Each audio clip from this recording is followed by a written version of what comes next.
গঙ্গাসাগরে দুর্ঘটনা কবলে পুণ্যার্থী বোঝাই বাস। স্থানীয় সূত্রে খবর, আজ সকালে দক্ষিণ 24 পরগনা জেলা গঙ্গাসাগরে কচুবিড়া থেকে একটি বাস পুণ্যার্থী বোঝাই করে নিয়ে গঙ্গাসাগরের উদ্দেশ্যে যাচ্ছিল। ঠিক সেই সময় চৌরঙ্গী সাগর মঙ্গলের কাছে নিয়ন্ত্রণ হারিয়ে গাড়িটি উল্টে পড়ে খালি। স্থানীয় বাসিন্দারা, পুলিশ প্রশাসন ও সিভিল ডিফেন্সের কর্মীরা ওই আহত পুণ্যার্থীদের উদ্ধার করে চিকিৎসার জন্য পাঠিয়েছে।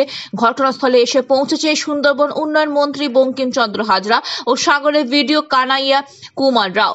কি হয়েছে? গাড়ি পাল্টি খেয়েছে। কিভাবে পাল্টি খেলো? এবার লোক দিয়েছে জলে। কিভাবে আপনি কি দেখেছেন? হ্যাঁ, আমরা দেখছি ও সোজা এসে পাল্টি খেয়েছে, ঝপাসকি পড়েছে। এটা কোনখানে? এটা হচ্ছে ইয়ে কেলানে পড়ে গেছে। তারপর কোন না তো পড়ে গেছে আর কি। তারপর কি হলো? দেখেছি, তারপরে লোকজন জুড়ে ব্যাগ টেনে বার কাটছে। গাড়ির ভিতর ব্যাগ লোক টেনিকে বার দিচ্ছে, ছেলে লেখা সব ভেঙেছে, তোক্তা দিয়ে টানিকে।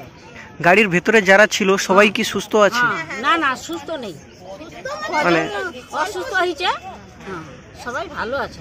তারপর তাদেরকে চিকিৎসার জন্য নিয়ে যাওয়া হয়েছে হসপিটাল নিয়ে চিকিৎসা করেছে। কারো কিছু আর ক্ষতি হয়নি, বড় ধরনের কিছু বড় হয়নি। ধরনের কিছু ক্ষতি হয়নি।